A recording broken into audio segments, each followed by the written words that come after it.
And we are live. Hello and good day, good evening to everyone here who is listening into this webinar. My name is Herns Hermida, and I'm the Cloud and Enterprise Lead for Microsoft Philippines. So today, the topic of our webinar is Azure IaaS, or Azure Infrastructure as a Service. I call this an introduction webinar because we are just going to spend maybe an hour or less than an hour to give an introduction of everything that we are doing on Azure as far as infrastructure as a service is concerned. So before we start off with the webinar proper, just to get out a few house rules, this entire webinar is recorded. So if you miss any part of this webinar, if you come in late, don't worry about that. It may be about 24 to 48 hours after the end of this webinar, you will get a URL via email to the linked URL link to the recording of this webinar, so you can listen to this webinar on demand. You can listen it to the parts that you missed, or there may be certain parts that are unclear, or you may repeat the entire or some parts of the webinar. That's entirely up to you. You also have in your webinar interface in your browser a Q&A window. So if you have any questions that may pop out during the conduct of this webinar, you can just simply type in your questions in the question window, and then we can wait for an answer if I am able to answer during some of the mini breaks in between the webinars. Or just in case if you have any questions that are after the webinar, or in case I was not able to answer any of your questions, you can just send me an email there at hrmida@microsoft.com. So with that, let's go to Azure IaaS. Now, the journey of a customer, like you, for example, to go to the cloud starts with applications, data, and infrastructure that you currently have on premise. Whenever you have a list of all of these applications which have data parts and also the infrastructure parts, you would have to make a decision whether you want to migrate or modernize it by rehosting it, refactoring it, or re-architecting the applications. Do you want to rebuild or create new applications and make them cloud native, or meaning specifically designed to be running on the cloud, or simply replace those applications with any of the in-market solutions that are already out there? So whenever you do migration and modernization, rehosting, refactoring, and re-architecting, you may use components such as virtual machines, containers, and the different app and data in AI platform as a service or PaaS services layered with security and management. So that's the customer cloud journey. And whenever you, these are just some of the three top concerns, or some of the three top considerations that all of our customers take a look at when they go to the cloud. First is that a vast majority of our enterprise customers are either using or planning to use hybrid technology in the near future. It means that their applications, data, and their infrastructure will both live on premise and on the cloud at the same time. The biggest motivators of moving to the cloud is really cost optimization and consistency across infrastructure. So one of the things that, for example, makes our customers move to Azure is the promise of lowering their total cost of ownership and computing, reduction of data center footprint, making sure that they are also immune to obsolescence of hardware and software, and also consistency. So whatever you have on premise is also what you have on the cloud. Security was, of course, the probably it goes without saying, is one of the top concerns or top barriers of customers to overcome, followed by compatibility or compliance, meaning customers are actually just not concerned about security, but also they want to make sure that, hey, you know what, our applications that are running on premise in my controlled data center environment, should be able to run on the cloud environment as well. So what does infrastructure as a service mean? Let's take a look at some of the diagrams to illustrate this further.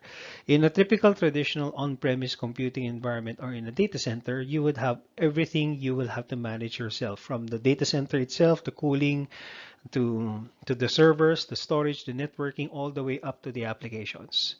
When you start using a cloud service such as the one from Azure, and to be fair with others from Amazon, IBM, and Google, and if you take a look at infrastructure as a service, what is provided for by Azure is everything, including the virtualization, and more often than not, the operating system.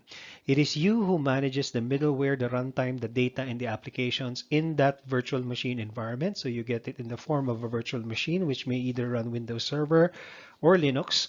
But the operating system itself, to a certain degree, you have to maintain it yourself as well. And in contrast, in platform as a service, everything is provided for by Azure all the way up to the middleware, to the runtime, to the operating system, and you would have to manage the data that is put in a managed database, for example, and also manage the code that runs in an application runtime environment. And then for software as a service, everything is done by the cloud service provider. All you need to do is just simply subscribe to the service. Now, we'd like to say that Azure infrastructure can supply for all of your needs. So any type of your workload, it is hybrid by design. We have built-in security and management, and it also gives you a lot of opportunities to become more cost effective. It is already more cost effective to move from on-premises to use the cloud, hyperscale cloud environment, but there are still also other opportunities for you to further optimize your cost. Start with what type of infrastructure that we have on Azure today that can support your every workload. Now, Azure today cooperates across 54 different regions worldwide. So 54 different regions. The actual number of data centers is actually way more than 54 because in a particular region, there may be two or three data centers that mirror each other in a particular region. So these 54 regions span 6 continents across the world. We do not have a region here in the Philippines, but we do have an edge site. I will explain later on what an edge site is, which allows customers to connect to the closest data center regions much faster than ever before. For Philippine customers, most of the time they use either the Singapore or the Hong Kong regions. So that's the Southeast Asia region and the North Asia region, respectively. So if we also want to architect for high availability on Azure, there are several levels of service level agreements that we provide. For a single virtual machine, you our SLA is 99.9%. If you configure your virtual machines as availability sets, which means that your virtual machines replicate each other in a single set, that SLA boots up to 99.95%. We also have an option to give you what is called availability zones, which means that the content within your virtual machine can be replicated across different zones. So if, for example, one is in Hong Kong and the other is in Singapore, that SLA bumps up to 4 nines or 99.99%. And then you can also do site recovery and region pairs. This is completely, you can manually configure, for example, your set of virtual machines in one region to replicate to another region using any of our tools within Azure, such as Azure Site Recovery or any of our third-party partner tools. Now, what are the different types? We have so many different types of virtual machines and storage and networking capabilities on Azure, but this is just to give you a range of what we are capable of doing right now. You can get a virtual machine from as less as one CPU to a single virtual machine that has as much as 480 CPUs. The same virtual machines you can get from 1 gigabyte to 24 terabytes of memory. Disk storage can be from 4 gigs to 64 terabytes per disk storage medium and can reach up to 160,000 IOPS so far. And for networking components, you can set up individual VNets between virtual machines within your network within Azure to go up to 30 gigabits per second in Ethernet, and in some cases it can go up to 100 gigabits per second in InfiniBand. So it really depends on what you require to any of these four different IaaS components. So it's compute, memory, storage, and now as far as compute is concerned, um, there are several types of virtual machines. So when you go to Azure and use the portal to provision a virtual machine for yourself, other than the operating system, you would have to make a decision as to what type of virtual machine you would like to use. So these virtual machines can be entry level, burstable machines, the general purpose virtual machines that are specifically designed to do more compute rather than storage. And on the other hand, we also have virtual machines that are designed to do more storage rather than compute. GPU accelerated, specifically for VMs that are designed. These are designed to do, for example, graphics rendering, high performance computing, and we even have purpose-built virtual machines specifically to run workloads such as SAP, Cray supercomputing workloads, and also NetApp. And usually the designations of these virtual machines, as you would hear anybody from the Azure community usually refer them in a letter series. For example, the D series virtual machines are under the general purpose virtual machines. The A series virtual machines are under entry level, and then you have the G series virtual machines, which may be on which are usually used for SAP and also for memory optimized. So when you hear somebody say it's an M series virtual machine, that usually means that it is a high performance computing designed virtual machine. So what's available and what's upcoming? So you can see here in the diagram the different letter designations, if you will, of the different categories of virtual machines. Very soon, we are going to expand the N series to NVV2 for graphic intensive applications.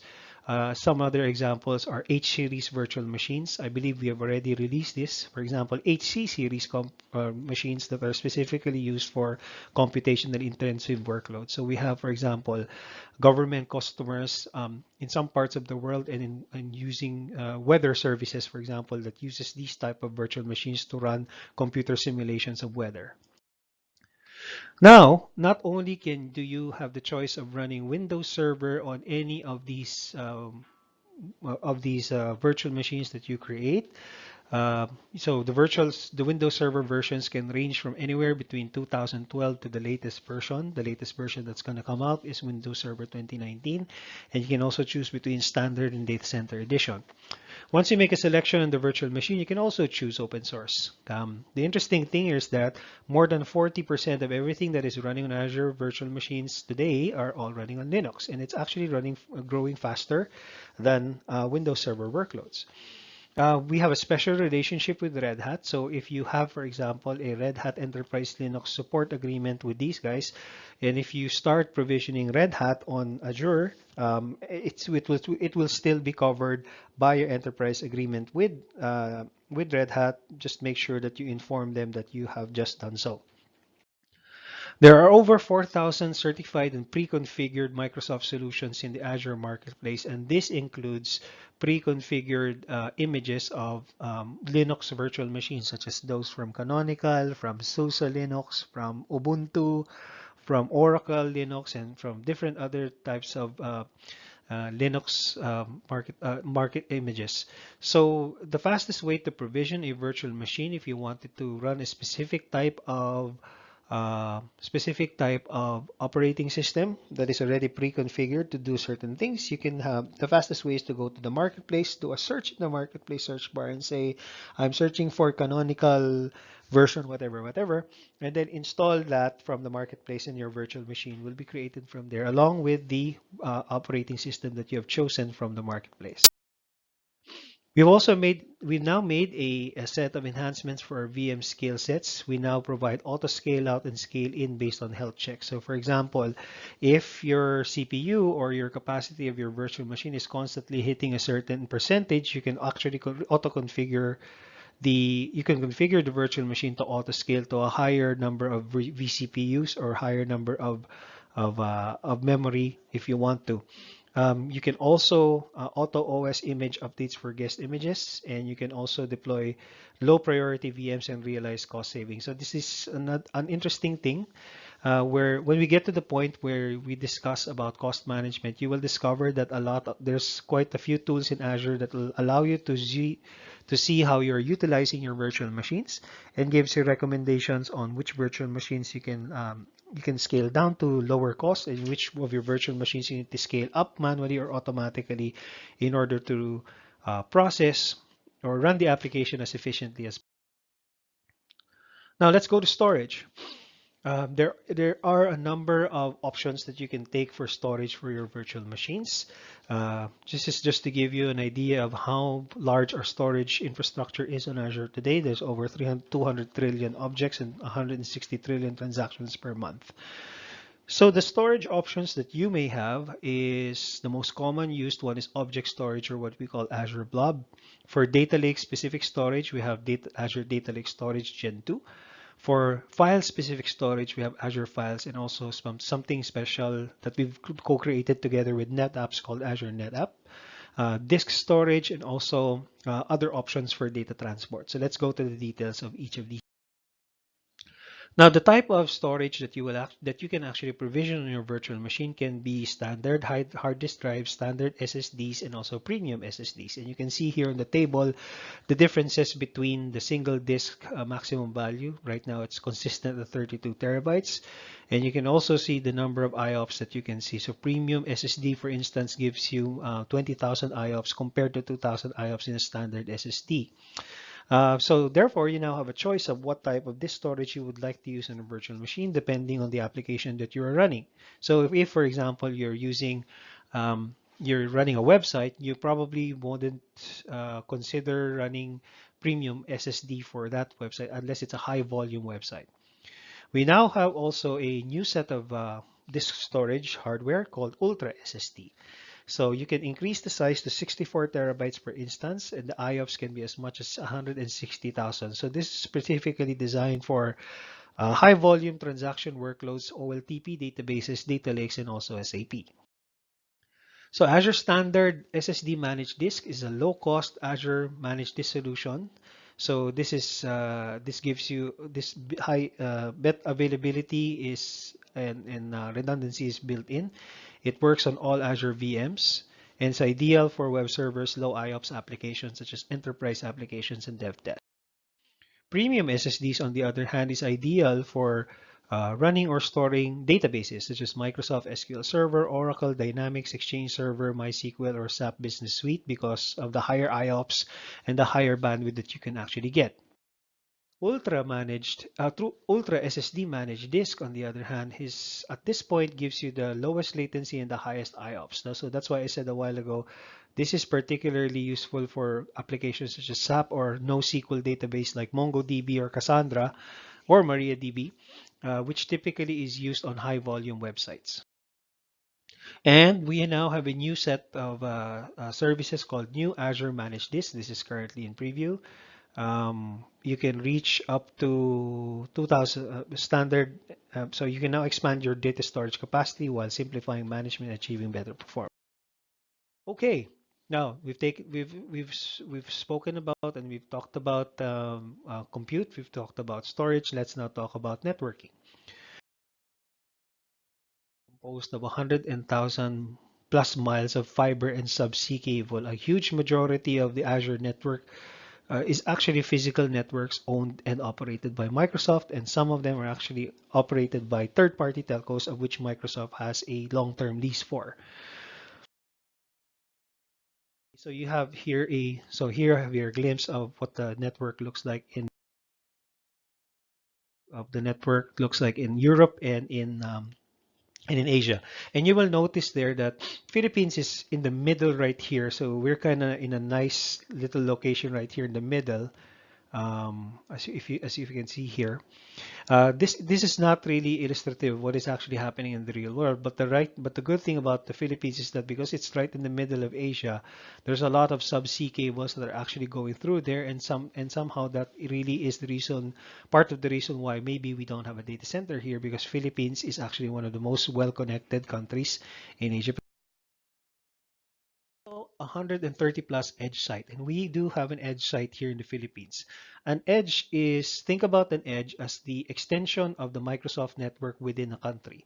So if you're using internet services or IP transit services from any of the local telcos, PLDT, Globe, Converge, ICT, Bayan, or anybody else, or any of these tier 1, tier 2 telcos, all of them are peered into this edge site. So it is without the edge site, access to Azure and any other Microsoft cloud service would have been slower, but now it's much better because of the edge site. And we've just recently deployed that 12 months ago. So that's what our network looks like. So now that you understand what the underlying network looks like, how do you then connect your data centers to Azure? So think of it this way. So if your consumers who are using their mobile devices, so let's say you have a website or a consumer-facing mobile application that's running on Azure Region A that is connected in the Microsoft One. And how do your consumers reach it? They reach it via either their cable DSL, and then that DSL is peered directly towards our edge network here in the Philippines. So, of course, that goes without saying that when you expose something to the internet, you will have to buy bandwidth from Azure. And the way we sell bandwidth is based on the amount of data that you will egress on, or you will send out on a monthly basis. From the perspective of the application, ingress is actually free. We can receive as much data as we can get from the internet. For example, for enterprises, so if you have your data center or your customers that are connected via carrier connection, that is also sometimes peered on the edge itself to the internet via the edge, and you may have other users or customers that are in their own enterprise network. They are connected to the internet and via certain meetup points called internet exchanges. That is where we meet up. That is where Microsoft Azure and your customers meet up as well. There are certain cases wherein we have customers who use content delivery network or CDN. So, for example, we have a media company that's currently hosted on Azure, and in order for them to effectively distribute their media content all over the world, they use our CDN services. There's also an option here called ExpressRoute. So ExpressRoute is a service that essentially allows to connect your date enterprise directly to any of the regions via a dedicated link that's provided for by PLDT, by Globe, or for Tata Communications, by Singtel, or anybody who is in our ExpressRoute partner network that is currently resident here in the Philippines. So essentially, it's a dedicated network connection to Azure other than going to the internet, other than going through a VPN over the internet. Okay. So I went ahead of my slide. So how do you connect your data center to Azure then? So well, then this is how it works. First is you have your in Azure, you can do what is called site-to-site VPN. So you can do P2S SSTP tunnels or IPS S2S VPN tunnels over the public internet to connect to your virtual network. So this side is the Azure side. So this side right here. So your applications may be running on virtual machines over here, or maybe running on our platform as a services. But the point here is that it's running on Azure. So that is, you have public IP addresses facing the internet. So in order for you to connect your site to the internet, you'd have to establish a P2P VPN. Or like I said in the previous slide, if you want to have a direct connection, then you would have to connect your private one on an express route connection, which is a dedicated connection provided for by a third-party partner telco directly to the Azure data center of your choice. So there are also other network infrastructure services that are available. So you have the VPN capabilities, load balancers. That is a first-party service provided for by Microsoft. This is usually used by customers who would like to distribute application load across two different regions, for instance. Like, for example, we have one customer who has the same application deployed in the Singapore data center region.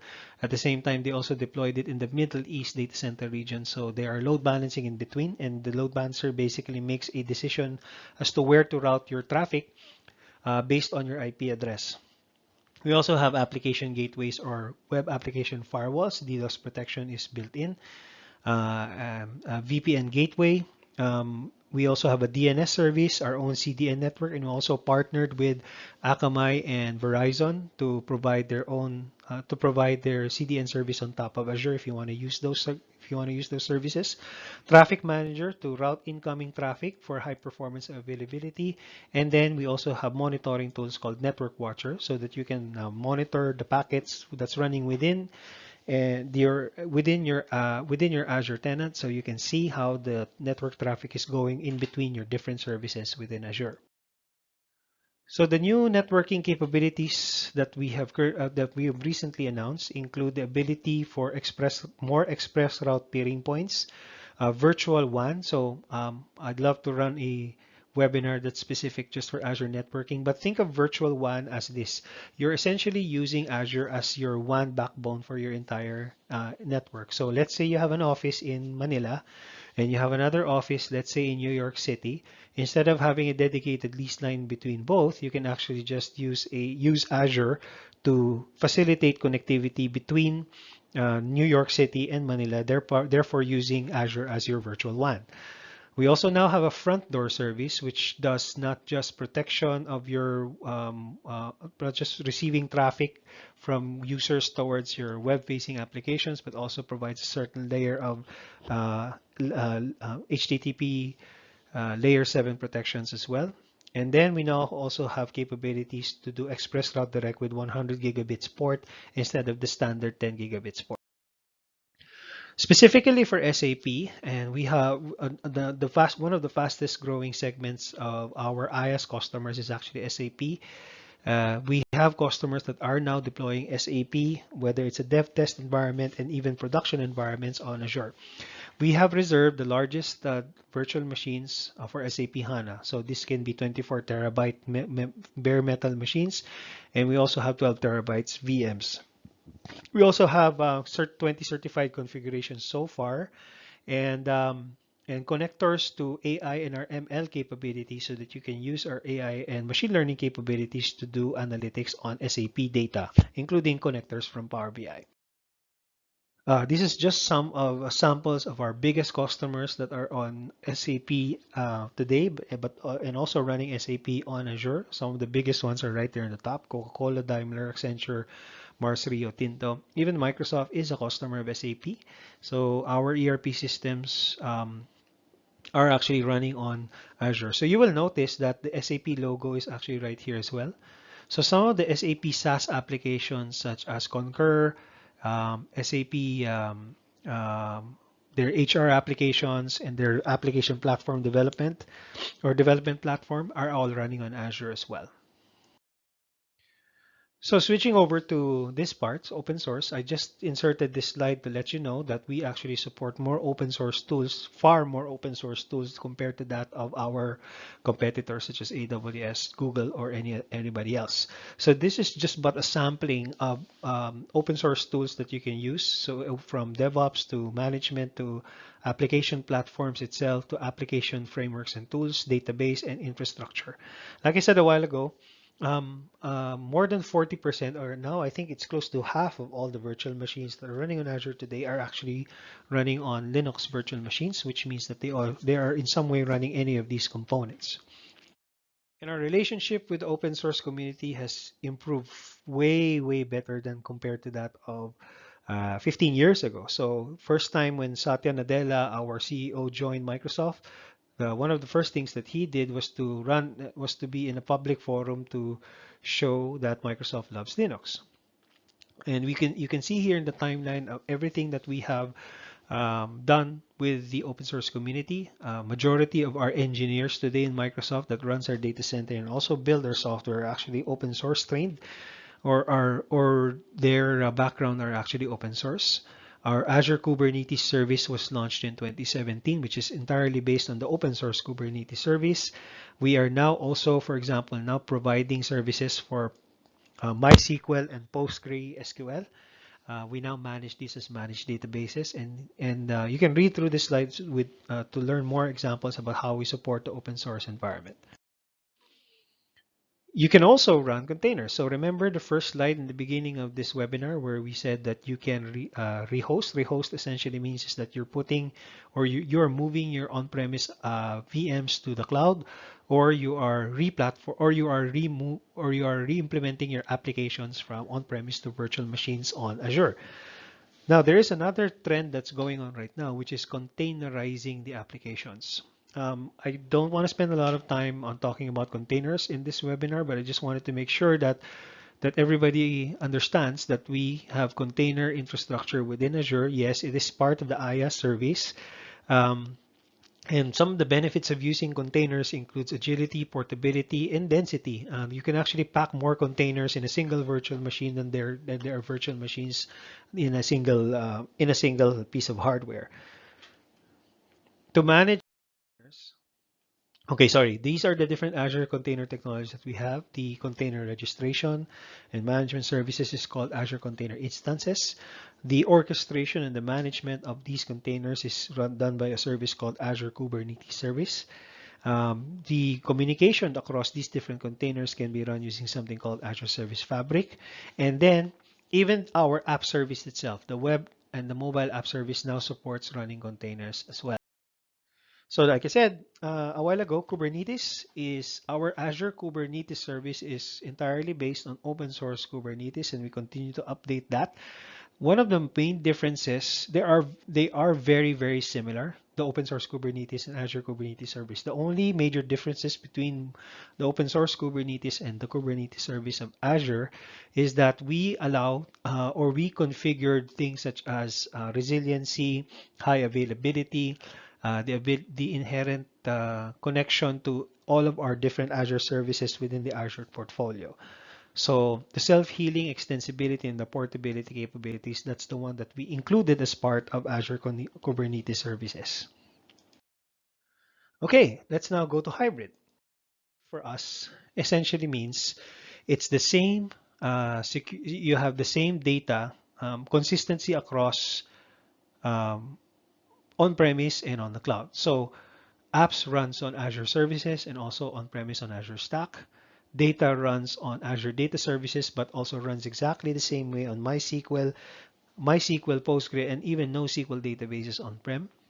Networking services which are consistent across and that have the ability to connect your corporate network together with Azure. The same identity across Active Directory on-premise and on the cloud, and a single pane of glass for security and management. This is where Windows Server 2019 comes in. Our next release of Windows Server version 2019 has all of these other more enhanced capabilities to support the hybrid environment. So for example, we have capabilities within Windows Server 2019 that out of the box integrates with Azure Backup, Azure Site Recovery, Storage Migration Services, and also the ability to extend the service, the software-defined networking capabilities from on-premise to the cloud. Shielded VMs, Windows Defender ATP, encrypted subnets, and all of that are also technologies in Windows Server 2019 that we've used on Azure. And the same ability to run Linux as containers, Linux as virtual machines, and also managing those containers via Kubernetes services on Windows is also consistent of that on Azure. And Windows Server 2019 also supports the hyper-converged infrastructure. So whatever hardware provider that you get, whether it's HP, Lenovo, Dell, Cisco, or any of those major hardware providers that deliver for you a hyper-converged infrastructure, Windows Server 2019 will run on top of that as well. So Windows Server 2019 also natively integrates with Azure services. So one of the most common examples is to configure VM backups from your on-premise to the cloud using the backup capabilities of Windows Server 2019 that is natively connected to Azure services. And all of that could be managed, should or can be managed in a single portal called the Windows Admin Center. Now, Windows Server and SQL Server is also, of course, it is supported in Azure, it being Microsoft solutions. Azure is the best infrastructure for your Windows Server and SQL Server workload. So you notice there on the right side, this is again a reminder to everyone that SQL Server 2008 and 2008 R2 has ended extended support last 9th of July 2019. So we are now at a point where if you're still running this version of SQL Server, you will no longer be supported by Microsoft. You will no longer get any security updates, which opens your application and your business to risk. Windows Server 2008 and Windows Server 2008 R2 will end its extended support on January 14 and 2020. Now, if you're still running any of these workloads, if you move them to Azure, uh, with no changes in the code. So let's say it's in a virtual machine that's running Windows Server 2008 or SQL Server 2008. If you simply move that virtual machine to Azure, we will offer you free extended security updates for those versions of SQL and Windows Server as long as it continues to run on Azure for the next 3 years. So that buys you a little bit of time, mainly 3 years of time for you to think about what you want to do with the application that's running these EOS platforms. Do you want to upgrade the operating system? Do you want to change the application? Or just let the application die a natural death? So the other thing that I'd like to mention is that if you have software assurance, you have something called Azure Hybrid Benefit, which will give you 73, as much as 73% savings on your Azure bill. I'll talk more about that towards the end of the webinar. Again, 2008 and 2008 R2 for Windows Server and SQL Server. You see the end of support dates right there. Sorry, this is a repetition of the previous slide. But again, if you move the virtual machines from on-premise to the cloud, if you move any of these workloads to the cloud, you get free 3 years of security updates even after on-premise support ends. Now, mind you, if some of you are asking, what will happen if I leave it on-premise? Meaning 2008 server on-premise and 2008 Windows Server on-premise. If you do that, then you leave that with zero protection. In order for you to get extended updates, you'd have to pay for it. Whereas if you move that to Azure, you don't have to pay for extended security updates. There are several examples and that show that running Windows Server and SQL Server on Azure is actually 5 times cheaper than that of running on AWS. This is because you get your free extended security updates, like I said, which you do not get on AWS. If you have SA, you can also use Azure Hybrid Benefit, which will give you a discount on Azure. And you also can reserve instances. So meaning if you already know the virtual machine sizes that you're going to use on Azure, you can pay for the usage of that virtual machine for 1 year or 3 years in advance. That's why we call it reserve instances. And in return for reserving those instances, you will get a significant discount. There are some cases where if you combine the hybrid benefit and the reserve instances together, the discount can be up to 80%, 80. And then add to that the benefits of getting extended security updates while you still remain on these versions on Azure and while you're still figuring out what to do with these applications in the future. So hybrid also means consistency across the cloud and the edge. So whatever you're doing on the public cloud, so what our aim is to run Azure services on Azure Stack. So Azure Stack essentially is a is a hardware appliance that runs on-premise, that runs some of the Azure services on-premise. So it runs the IaaS capabilities such as you can create virtual machines, create networks, create storage, similar to how you would do it on the Azure public cloud, run container-based applications, run app services on-premise, or on via the Azure Stack appliance. So it's consistency. It's the same service. The only difference is that the hardware is physically in your data center apart from the Microsoft data centers. But we also extend those capabilities or some of those capabilities in something called Azure Data Box. We embed some Azure AI capabilities in drones, and we also embed some Azure capabilities in Azure Sphere in the IoT devices. So now the vision, in fact, or not the vision, but what you can do now is you have Azure services everywhere, from the public cloud to your private cloud to the edge devices, such as industrial assets, drones, and IoT devices, while you're consistently maintaining security identity management and giving AI capabilities across these different modes. So it's uniquely designed for hybrids. Again, so I'm sorry, this is again a repetition of the previous slide, but essentially it's saying the same thing. The only difference between this slide and the previous slide is that on-premise, I've updated this by including Azure Stack HCI. So Azure Stack HCI is essentially using hyper-converged server from Dell, HP, Lenovo, Cisco, or any of these platforms running on Windows Server 2019, putting Azure capabilities on top of it. We also have a new service called Azure Data Box Edge. So this is a Microsoft-owned hardware that can be shipped to you that can do things such as edge compute. It can be your network storage gateway. It can run machine learn. It also has FPGA, so it can run machine learning algorithms. It's a first party and a cloud managed appliance from Microsoft. Now, some of the usual use cases here is that if, let's say, you are creating machine learning or running machine learning algorithms on Azure Public Cloud, and you would like to extend that on locations where you don't have exactly a strong internet connection, you can essentially build the machine learning capabilities on Azure Public Cloud and deploy it on the edge using Azure Data Box Edge.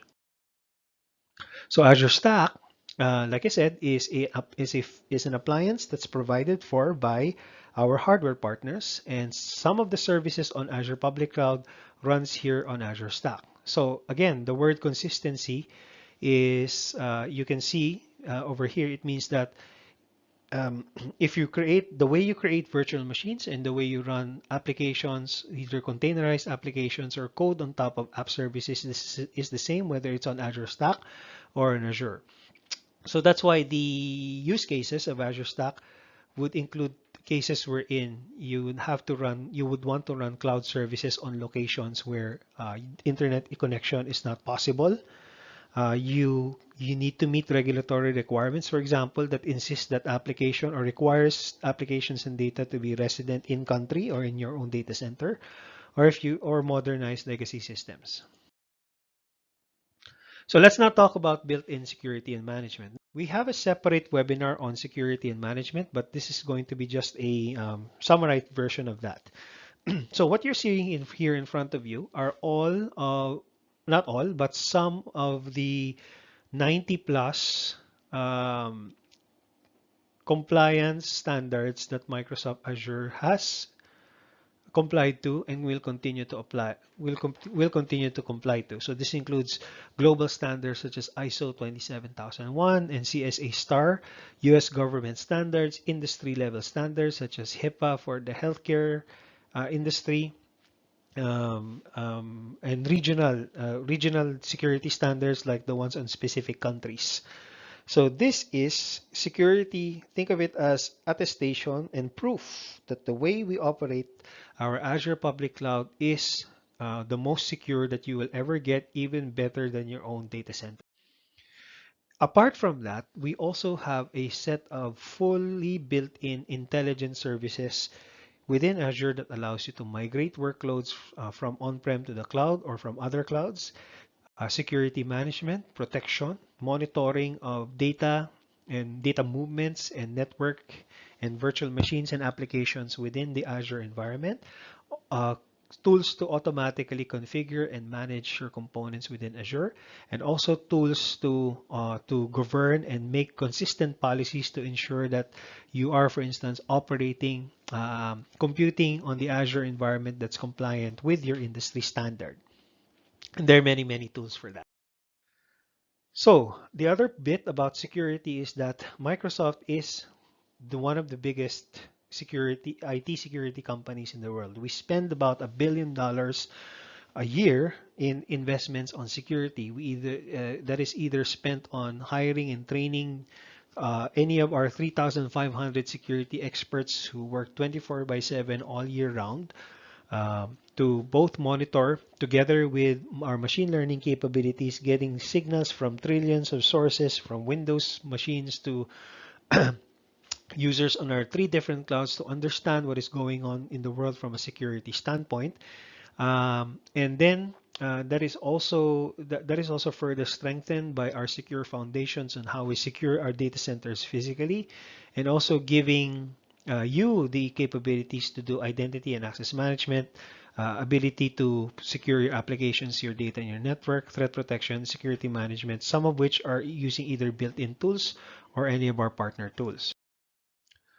So just further to the point, these are just some of our biggest customers, partners who are also customers. Adobe, for instance, said that Azure has complied with multiple international industry security compliance standards that our customers demand, which is the reason why Adobe did not run their own data centers. They just partnered with Microsoft and run everything on Azure. The same is true with Temenos, who is one of the biggest provider of core banking systems. There are a few customers of Temenos here in the Philippines. Temenos actually provides a cloud-based software as a service core banking application. And all of that is running on Azure because only Azure has complied with their requirements and the requirements of all of the banking regulators all over the world, which gives Temenos the ability to provide core banking solutions for small and also big banks. It is the trusted and most compliant cloud. Like I said, we have not 85 plus, it's now 90 plus compliance offerings. Within that, 40 plus offerings for industry specific. And we also lead in the determination of policies for IT security and governance. As you can see, as you probably have heard, Microsoft is sitting in a number of IT security and cybersecurity forums all over the world, helping shape policies to govern all of that. Now, some of the new security capabilities that are embedded on Azure is Azure Security Center and Azure Security Center for IoT. Adaptive network hardening, meaning it's machine learning, AI-based capability within Azure that takes a look at how applications and users behave within your Azure networking environment and gives you recommendations on how to harden that. Regulatory compliance dashboard. This is one of my favorites. So this regulatory compliance dashboard essentially it gives you a score on how compliant you are on certain standards that you would like to comply with. So for example, if you would like to comply with ISO 27001 and you run the thing, it will check everything that you're currently running on the cloud today and on Azure and tells you whether the configuration of everything that you run on Azure is actually compliant with the standard that you want to be compliant on. And Azure Threat Protection, the same threat protection capabilities that we give on Windows 10 is now available for Azure Storage as a built-in capability as well. So we also provide governance capabilities to empower DevOps and also to ensure that you manage your compliance costs. So one way of doing it is a new service we call Azure Blueprint. So think of Azure Blueprint as a set of policies that you can define as a risk or compliance administrator, of which everything that you do in Azure will be following. So for example, you can create a set of policies that will apply on Azure that would be compliant with the European GDPR. So which means that anybody that does anything on Azure, for example, creating virtual machines, creating dev test environments, will be compliant with the standard that you have just applied using Azure Blueprint. There are ways to start securing and managing your Azure VMs. One is the Azure Security Center. This is one of the tools that I always recommend customers to turn on by default. Security Center, what it essentially does is that it collects all of your application security server logs and then uses Azure AI and machine learning to make recommendations or gives you warnings whether you are at risk of compliance or at risk or at risk of a security threat given how your applications are currently configured, and it even gives you recommendations on what to do.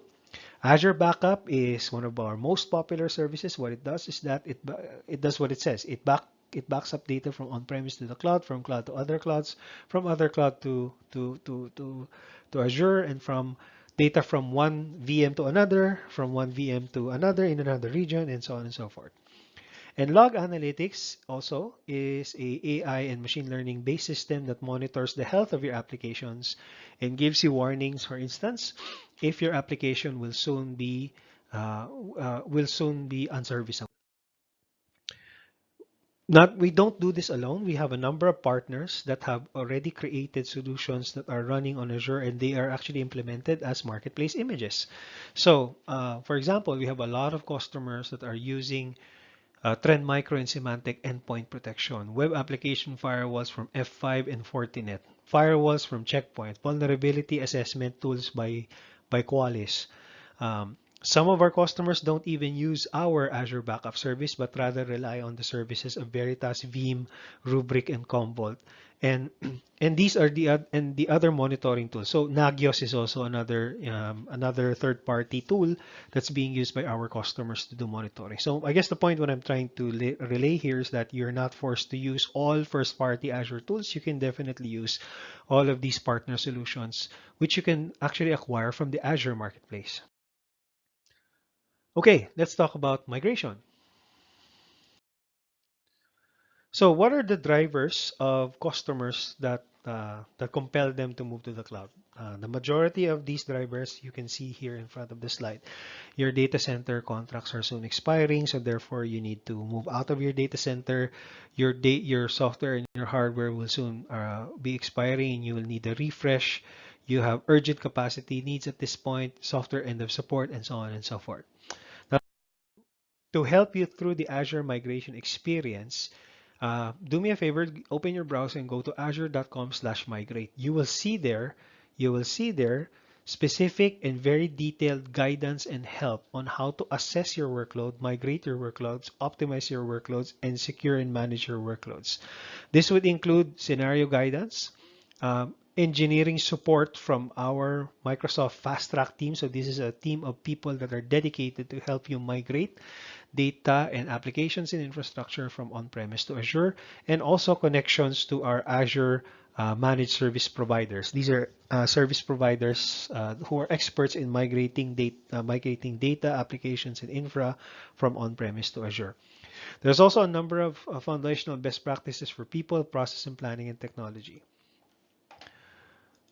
Now, from a tooling perspective, Microsoft has two tools. One is Azure Migrate, which first, it does an assessment across your Hyper-V or your VMware environment and tells you, for instance, and shows you how many VMs you have, what is the size and the configuration of these VMs, what is the dependency of these VMs, and if these VMs were going to be moved to Azure, uh, what is the equivalent virtual machine size in Azure and how much it's going to cost you. The Azure Database Migration Service is a seamless end-to-end migration service that migrates data from SQL on-prem to SQL on Azure, from Oracle on-prem to SQL Server on Azure, from MySQL data from MySQL on-premise to Azure MySQL Service on Azure. So that's a dedicated tool just to manage and perform database migrations. For offline migrations, we also have the option called the Databox Gateway. So Databox of different forms. Essentially, this will be an appliance that will be dropped on your site. So it's a hardened, security hardened appliance. Once you connect it to your network, you dump all the data in this box and then have this box shipped back to our Databox Service Center, I believe, which is in Hong Kong and in Singapore, and then we will load the data from the Databox to directly into the virtual machines or to your Azure environment in the data center itself physically. So just to sort of round up our discussion, I want to round up this this IaaS webinar and revolve around cost. What is the cost savings and the return of investment of using Azure IaaS? The first thing that you will notice is a massive reduction in data center costs, which is pretty obvious because you moved away from hosting stuff on your own data center and in your own hardware and in your own software. The next set of savings will come from reduction of IT outsourcing costs because you are no longer maintaining these hardware and servers, but rather devoting more time on maintaining the applications and servicing the users. Process re-engineering improvements can introduce further savings, and therefore it will have a massive effect on your bottom line. So your profit and your operational margin will definitely increase. The return of investment for IaaS has seen to be 435%, and if you add PaaS on top of that, is 466%. Let's go to Azure Hybrid Benefits. Okay, so what is an Azure Hybrid Benefit? Let me pretext this discussion by first maybe ask yourself, if you are holding Windows Server and SQL Server server licenses, and these server licenses has software assurance, or what we like to call SA, you are eligible for Azure Hybrid Benefit. For Windows Server, it means you are converting or reusing your Windows Server licensing with active software assurance in Azure for IaaS. In other words, because you have invested on SA, Microsoft is going to give you a discount on the usage of Azure virtual machines. The same concept runs on SQL Server. If you have SQL Server Standard or Enterprise Edition that has software assurance, if you spin up IaaS or virtual machines that will run SQL Server, or if you spin up an instance on our managed database service, you will also get a discount because you have software assurance. How does this work for Windows Server? So here's an illustration. If you create a virtual machine, and the typical standard cost is $8,600 annually for a D4 virtual machine with 8 cores. Once you configure that virtual machine, there's a checkbox in the Azure portal that will ask you whether you have Azure Hybrid benefits. If you have the SA licenses, and if you click on that checkbox, you will notice that your yearly estimated cost for running that virtual machine reduces by 55% from 8.6K to only $4,000 in a year. So specifically for Windows Server, hybrid benefit behaves differently whether you're using data center standard or data center or server standard. If your SA license is Windows Server Data Center, you can run virtual machines on-premise and in Azure at the same time. So here's an example. If you have a 16-core Windows Server Data Center license with SA, you can actually create one virtual machine of 16 cores or two virtual machines of 8 cores each on-premise and on Azure at the same time. So you can also do what is called reserve instances. So you can actually stack or combine your benefit and reserve instances. How does that work? So let's say that the cost of an Azure virtual machine per hour looks like this if you do pay as you go or if there's no any standard discount. But at the point that when you create the virtual machine, you said that you're eligible for hybrid benefit, you will get an example. This is just an example, a 49% discount. If you then reserve the same virtual machine and pay for it upfront for 1 year or 3 years, like in this example, 3 years, you will get a further discount which brings your discount to 80%. So let's say, for instance, the cost of, for illustration purposes, the cost of your virtual machine is $10 an hour. The moment you say I have Azure Hybrid Benefit, it reduces to $4.90 an hour. If you say that I'm going to reserve it or you're going to pay upfront, then the rate of the virtual machine goes from $4.90 to $2 an hour. I hope that I was able to give justice to that example. So the benefit is unique to Azure. You can only use your SA to get discounts on virtual machine usage only on Azure. You can't get this from AWS or any other cloud. You can use your software commitments to run on-premise or in Azure or at the same time if you have the rights, like in the case of Windows Server Data Center. So the reserved VM instance also gives you flexibility. Like right now, you have actually the ability to reduce or even increase the size of your virtual machine, because we understand that some customers, or in fact a majority of customers, may have, for example, reserved a virtual machine of a certain size. Then after a few months or after a year, you've realized that the size of the virtual machine is not enough. You can actually increase the size of your virtual machine, but still continue to get the effective discount because of the reserve instance, but you only have to pay an increment. You can also do the reverse. If you reduce the size of your virtual machine, you will actually get credits, not a cash refund, but credits that you can use towards other services in Azure. So as you can see, Azure offers many ways for you to save money. We always, our promise to our customers is we always match the lowest prices that any of our competitors can put out there in terms of for the same product or for the same virtual machine. We have tools such as Azure Advisor and Azure Cost Management. If you turn this on, I believe these are turned on by default on the Azure portal. Think of it as your cost consultant who will constantly tell you ways of how to save money on Azure. So one of the more common capabilities here is that it will continuously detect how you are actually using a certain virtual machine. If it detects that you're using less than half of the capacity, it will make a recommendation for you to reduce the cost of that, reduce the size of that virtual machine so you can reduce your cost moving forward.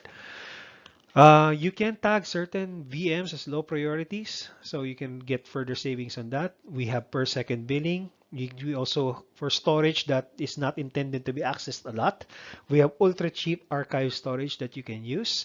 And for the VMs itself, you can reserve the VMs to get a discount. You have the hybrid benefits, like I said, and if it is a 2008 or SQL Server 2008 or Windows Server 2008 instance, you get free 3 years of extended security updates that you will never get from AWS or any other cloud service provider. So Azure Cost Management, like I said, is a multi-cloud cost management and optimizations tool. It allows you to monitor your cloud spend. You can divide your cloud spend into multiple departments so that you can send the bills to multiple departments if you want. And you can so essentially it is a tool that allows to optimize your cloud efficiency and by giving you advice, constant advice on how to further reduce your usage of Azure. All right, now we are now at the end of our webinar. So let me just give you a few more reminders, a few more commercials before we officially end. You can still get your Azure free account by going to azure.com/free. When you go there and sign up for your Azure free account, you will get a $200 credit plus 12 months of popular free services, which is not going to be counted against your $200. 25 services. I'm sorry, I apologize for that. So these are the services that will be using your $200 credits. If you stay within these limits, your $200 credits will remain intact. But the moment you go over these limits, say for example, if your SQL database goes over 250 gigs, then it will start charging against your $200 credit. If your credit goes close to zero, you will get a friendly email and a reminder in your Azure portal and asking you if you want to still continue using the service by charging your credit card or getting a contact from a partner to continue to use the Azure services. And these are all the services that you're going to get for free without being charged against your $200 credit. Where do you get training? You can get this from Microsoft Learn. Okay, remember that Microsoft Learn. You can Google Microsoft Learn or search for Microsoft Learn or go to that URL in the bottom. And you can, when you click on select your role, you select what role you're currently performing in your own organization, and the training content will automatically be chosen for you. So if you chose, for example, data scientist, it's a combination of video training, instructional training, labs, code samples, etc., so that you can learn how to become a data scientist and apply your data science capabilities within Azure. Or if you just want to be an administrator, I believe everybody starts with administrator. This is how you learn to become an Azure administrator. To a certain extent, you can use these learning tools to prepare for Azure certification exam.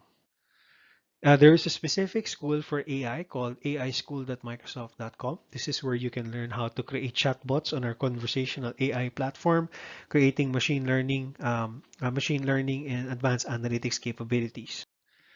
And we also still have academy.microsoft.com. This is soon going to be replaced by a new program, but if you sign up today, you can still continue even after it is phased out. The one thing I like about the professional program is that this is a set of instructional courses a la EDX, a la TED Talks. And the instructors are not just from people from Microsoft, but also professors from schools that are renowned for their artificial intelligence program, for the data science program, for the big data program. So I usually recommend this academy.microsoft.com. So if you want to start a data science career but don't know exactly what data science is, this is the first place to start. Then you can go to Microsoft Learn and learn how to apply your data science concept on tools specifically on Azure. Complete documentation is on Microsoft Docs. So this is our this is where every Azure professional goes to for anything, for administration, for code samples, how to architecture, cloud adoption frameworks, best practices, etc. If you're not satisfied with the learning, you can also, of course, get virtual training and classroom training. One of our friends is CloudSwift that provides, for $99, will provide you a self-paced course material, an exam voucher for proctor exams, and also hands-on practice labs with with the virtual instructor to help you learn concepts on Azure. So this could be data engineering, AI engineer, even Microsoft 365 or Dynamics 365. You can get a discount a discount from CloudSwift by just using the promo code that you see there at the bottom and tell them that you got this promo code from listening to this webinar. One of our other training partners includes a company called DDLS. They do conduct classroom courses on Azure fundamentals, becoming Azure architect and an administrator, and also developing solutions on Microsoft Azure. So our friend Tofen, the country sales manager, you can reach out to him to get a 10% discount. There's the promo code right there at the lower right hand corner, and tell him that you got this promo code from this webinar. MISNet is also one of those training centers which has been around for a long time now, and this is the list of their courses on Azure, Microsoft Fundamentals, Architect Design, Azure Architect, Azure Administrator, and Security, and so on and so forth. So they actually have a pretty good bundle deal that includes training exam, a retake of the exam, and also a practice test. If you want to avail of this special package, reach out to them. Their contact details are there at the bottom. And finally, NTT Data also offers the same set of Azure courses. You can see the course right there at the right side. If you want to get discounts from these guys, you can just tell them that you got the discount code from listening to this webinar, and the promo code is right there at the bottom. All right, so this is the end of our webinar. I believe the next webinar is going to be all about creating intelligent apps with AI. This is going to be on the 23rd of October. The day after that, we'll have a webinar on open source apps on Azure and how to run them on Azure. And you have the rest of the webinar scheduled for the rest of the year. We still have a few more webinars that are not yet scheduled, so please visit the URL there at the bottom to get the latest on the dates of these webinars and how you can register for these webinars.